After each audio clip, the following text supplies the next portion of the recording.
e a tangia I lava le tua malantala le. Pamai mo le mawaluka o le au wai whapea. Pensta seta. O iai e sua mrofi mai turemi mai motu ngata si whairon si ngaro mawa oa. E vai atu le au wai. Oro iai waa e lua. Waa la ia na alu Yesu ilunga. Maa oa oai le malo le tua. Le ali o yo luma nisi o Galuega I vi ia ilu suasa. La fuatu waa nei e te pio ai. E te pule ai. Wa so se mea mātou te pai. E vi ia ilu suasa. Tātou taro. Wa mai ale mātou Galuega. Sa whauao whaupo. O wai leise me lilo lau sifa. Na mātou usu seu tai au i uruma. Ma lafu atu ka muemuenga lau whana. Tai aare ni a pia. Ke ua mali lia o mātou lotu. Whaamalu atu o mātou o ngana i uruma leki. Ona ua whaamata le manuia. Whai u fia fia. Vi ia rosu wafa I lea unoa. Mātou taro. Mātou uma o poto poto e luno ni a waifa. Ia e whaapa ia le ne ngāwe. Ma whai ma sohi inga le ni e. Au a ona tangata, ma le nei tū maro. Anga le rei le li, e en taika, e o me tua mwhaiwa. Mai se whai whao la tūwa. Au a tai tunga le nia.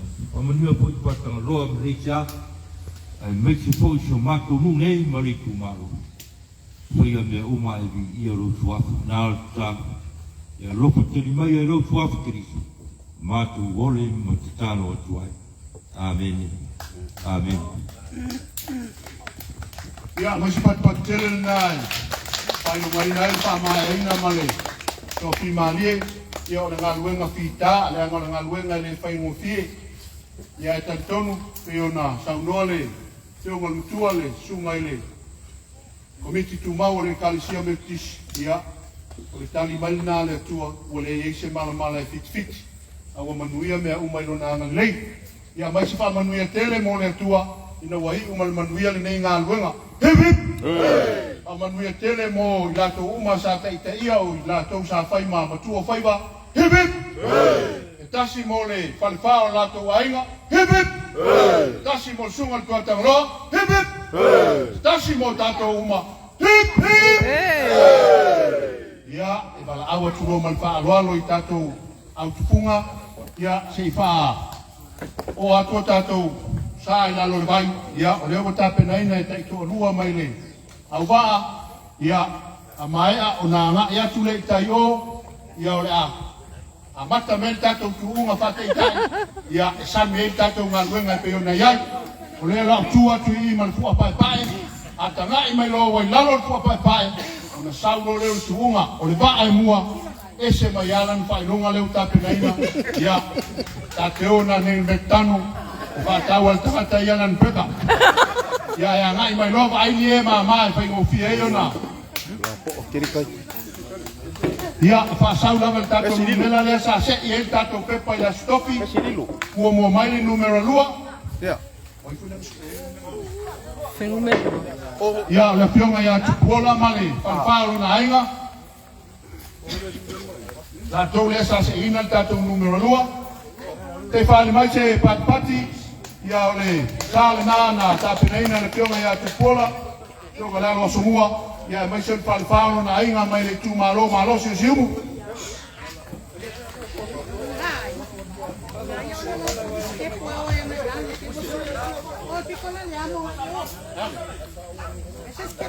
Ia tawala mai nei lo yen tatou skepu.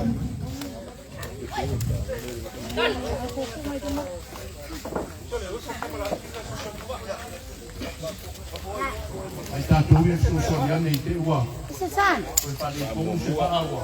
Ai ana bueno.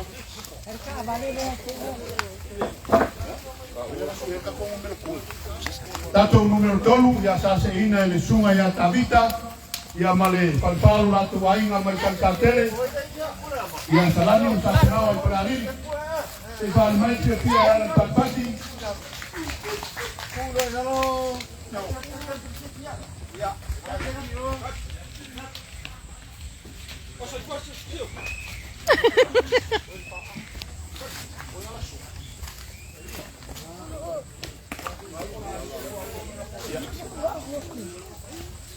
Hi.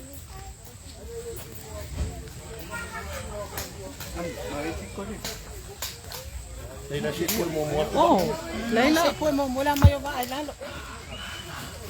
Oh. Ya, ngaluenga taulima nale. Ya, baasa sa tele le. Tua ya tabita malauso. Ya, o tatou numero pata se ina ele. Tunga ya lo Paopao.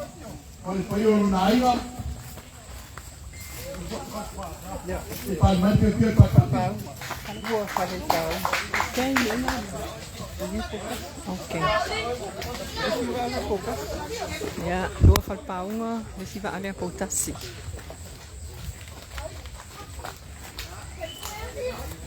Malo. Mata na manula o ni ba. Maka palolo. Malo. Ya, tatou va numero 5 ya sa se ina ele. Kasi po ito tayo na italeni na piyonga ya Malaysia taungo ya maisol no fualo ya malpayo rato wainga se vale mai via patpati no la hini toni ngan mona ya male mitia patpat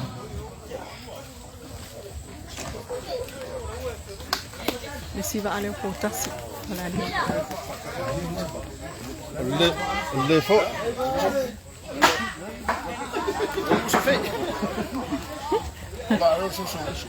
yo va to mai te na fongo Ai ke ro le mo.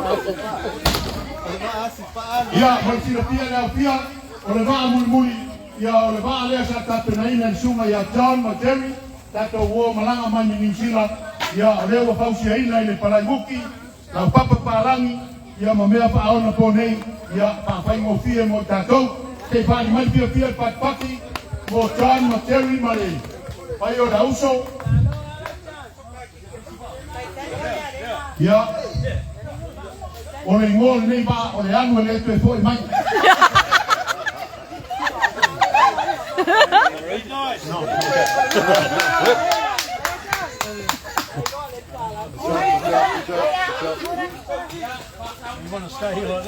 ya entai to nua ile saya mama ya tule tai no ya tato awala la papa ya ta pena me ya tato tuunga na pole foi o sua mana ya mali tai ya tau to no mo Poutasi fala lile le tate ya lo keki le watolu waso nei le fa mai ai mo la tona fa to ama wa mai ya na mai ta wa na ale pa ma ko le toe fausia o va Talia foi to ai ta nua to isi ba alo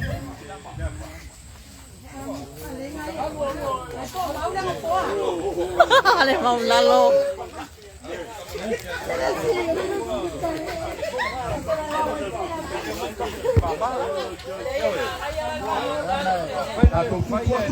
tato foi na mensan ele pana to ya sanga no palo pana laulo foi le pa mai sai rua tu ya pai ya man tu va o me tonga ya lo ko ta pena tu sale o el Titanic vai hoy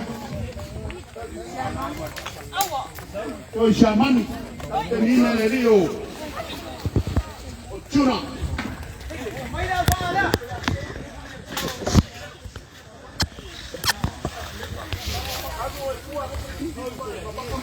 oye casi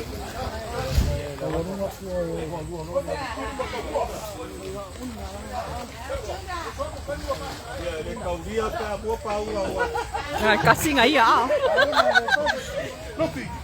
Kalau waktu nak terenga lupi saya ya nak ya tu oi papa ini pana. Yo tahu mau pisau masane ya se pai longa. Ya na pai si teleo tato pai longa. Tato pai longa o speaker leo tu ha. Lo tae fuel vai vai so ato.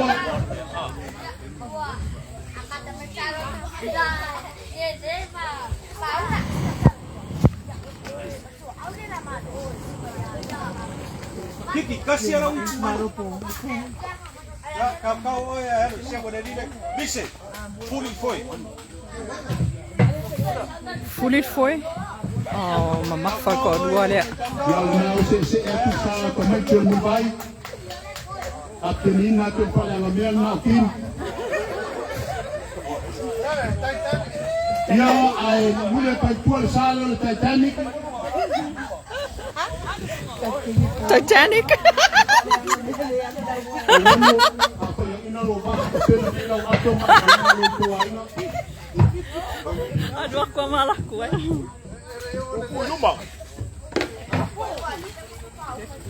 Oh, nice. Ya, el sana ang Titanic o pagtangal na ese may labal tato tuunga lo pausia el pai pakalasi Ai. pai Soli. Europa. O na poe lo pausia ile una o le ale o le laulei mai tonga.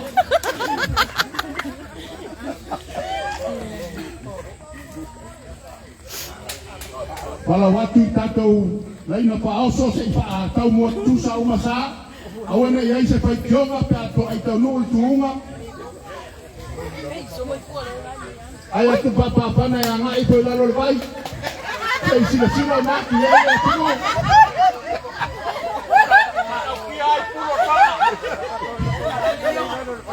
ya nga ito lalo vai te pai uma ito wo va yo na papa lolo pana Ni liu mai le. Lupi awa sauni loa fai loa mai lo au tam tam. Jadi liu Titanic.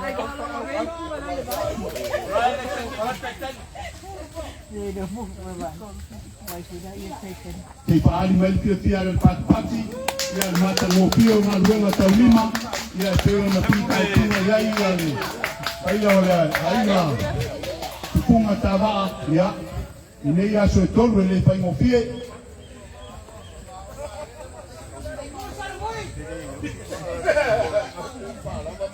Si dua kolu fane.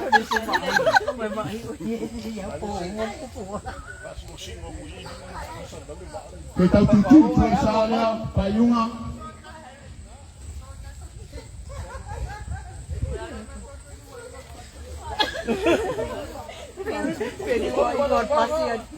Kolu mai lor vana. Tau sunga papa fana ngi pai lalo e papa va le va.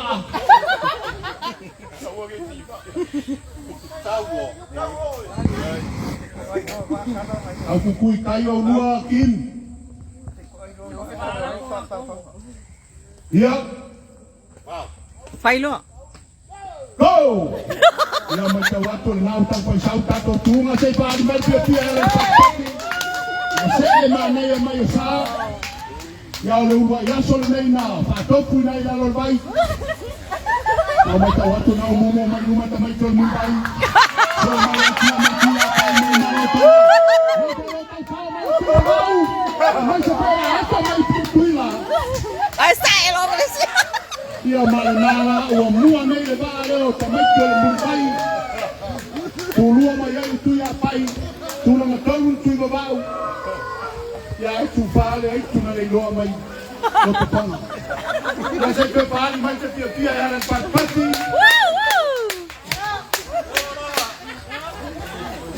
Ya malo lava. Yo le na ko mo pai no tato moli mawina na luenga mai ai ale le no pati maina. Wa ese lava lo na mata ngo pie ya pato ai loa lava ato toa ina wa pati se lunga vai por sa. Halo. Malo. Na ia me uma ya wa nei po se me o paliton. Pa malo ele ai nga ai tu. Ya mo Paopao na tu ai nga ya mo na luenga mai ata pena le. Ya si le vi inga ile tua. Ya na wotini pa o le yaso le muia. Hey hey. Ya mal awa tuloa tato. Tato si mai tato va ai lunga nei. Se para algo le comí que se para ele para Tomaro au se.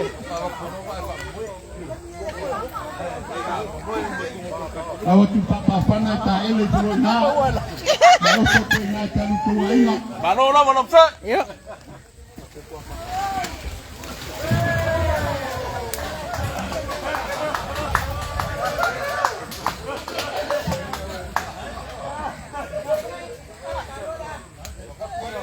Bise.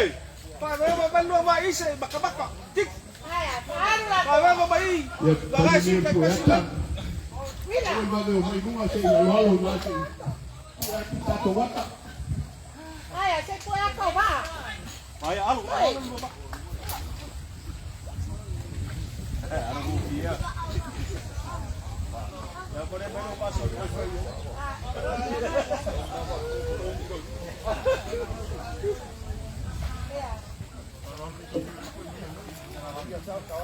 Kamalale mupuluma.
Ayal vale.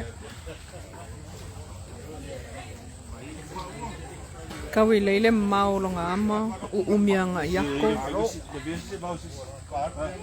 Oh, kami may skip.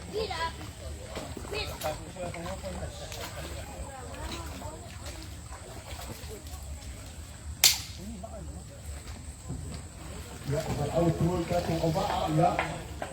Mai no bunga ta to. Uso lalo sa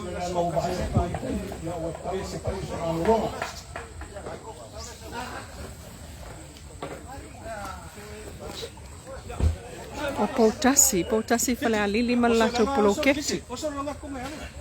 O le lato polkalame o le toe fafangu o le taina o vaa ma le faawa wina pea o tu maanga.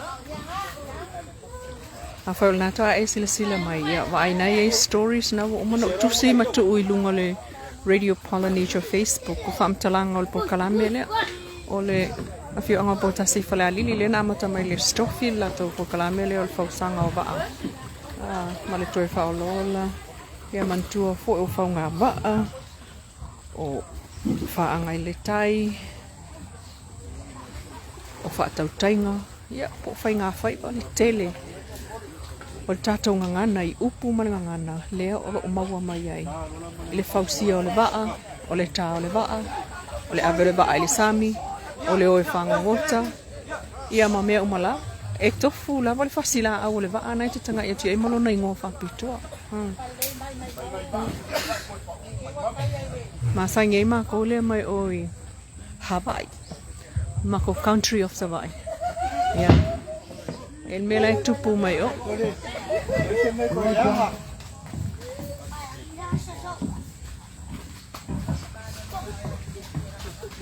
ia ona umalola ia fausinga o vaa ia e tolu aso a stofies fulaile ma le aso ia ma mai e loe fufui le vai e loe ai le ato tol ngā luenga na whatino ia Mr. Scott o le li palangi lea e ana le design lea la ua ia e toa la iluma Mr. Scott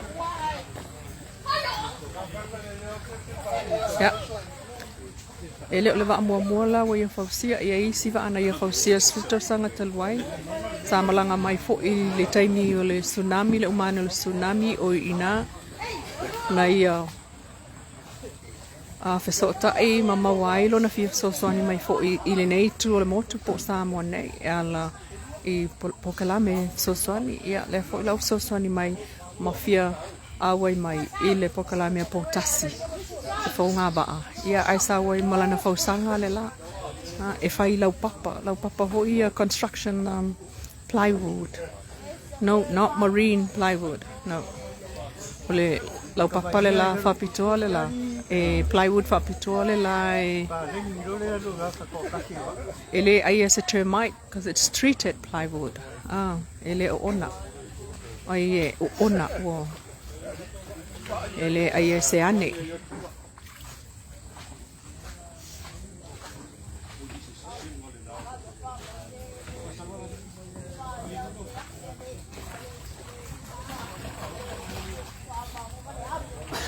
Ia lena. Te kau pial plo le pokalamea. O kasima ka palolo. Ah, wale fala o kimi ka palolo ale o ia isi ba ka palolo. Ai mantua fo ila tanga palolo o le lua tau sanga talua. Tau sanga lente nei. Ipea tau sanga lente nei ka palolo kele o inei. Au te manatua na fai la utala. Ana fa pea o te inei. Lona winga o te alu le ba alena. Lena o ai so lainga yo kei. E o kapalolo le po. Ai o sae malemo. Ah, leanga leilo ai silesi o kei. Au sau ke kapalolo i ingei. I Poutasi e makwai wa bao lava au awange yo wale. E so lai le po. Le tausanga i tu atu. So palolo la o le lua o lua tolu. Va vao. Le ai palolo lua vavawa lua kolu lua whao kele ia ingei.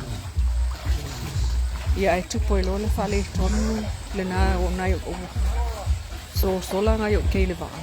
Ia ai o kuloa sae. Ia maliu e la ia leo leisi malemu. Ia vai. Maa ia ke e lo loko le vaa leo.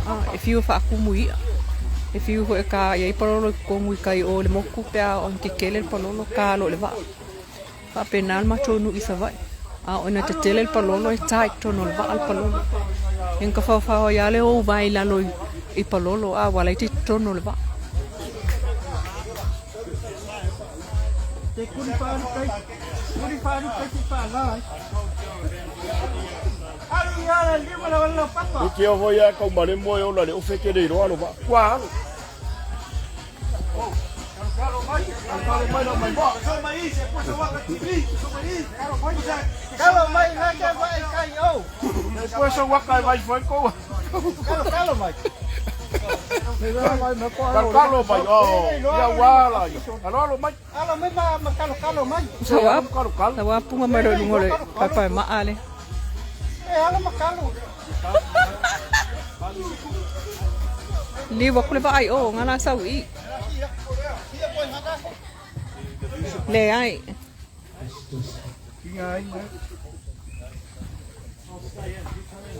E sauloa ia le saulo le ama kolosi mai i mai.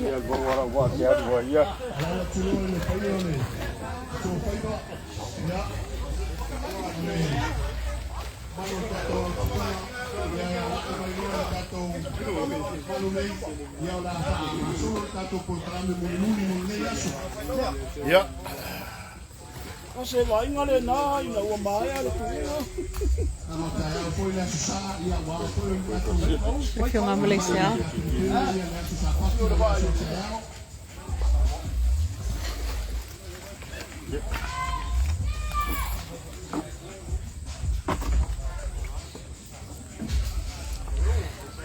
Ya kakau lau ko kong.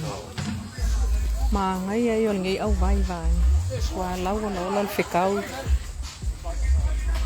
O le leva.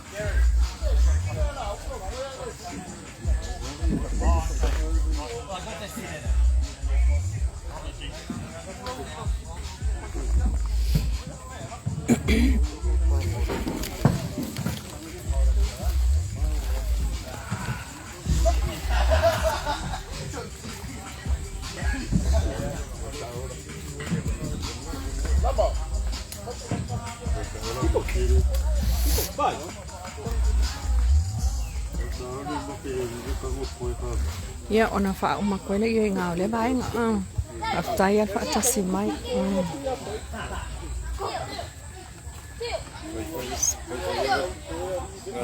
Ole ngoa le bai. Ofiso.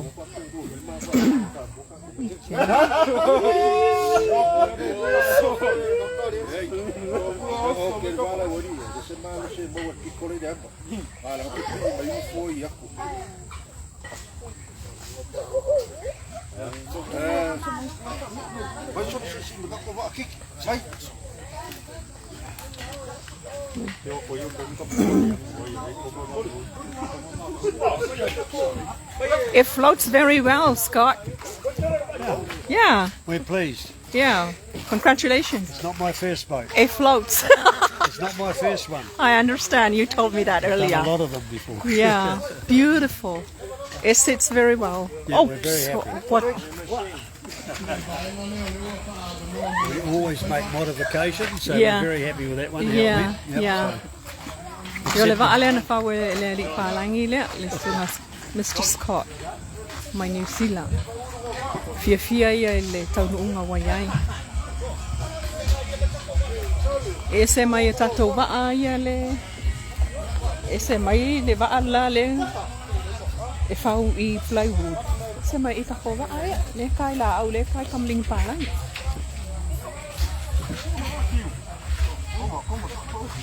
Ooh la la.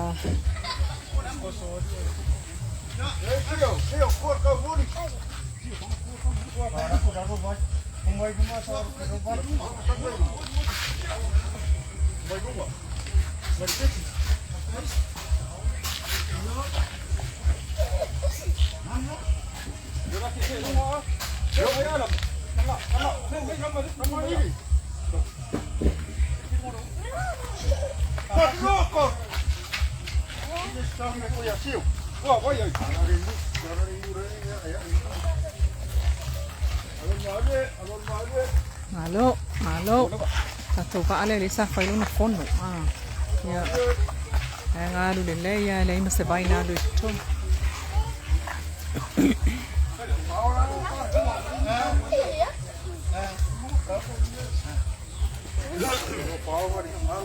Malu le fongo. Malu le fongo. Koi paton. Ola le kelu le fongo. Ole as. Oh, okay. Nga ba nga mango Mangai.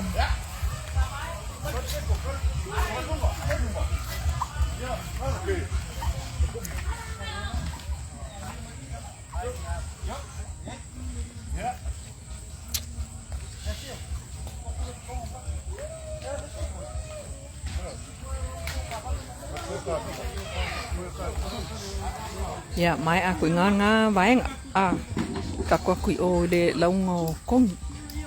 Fa mo kai ai ka ko o le o mamau. Ka ko po ai a ve fa lo nga mo. Ai fa Faata'ita'i fa te simai.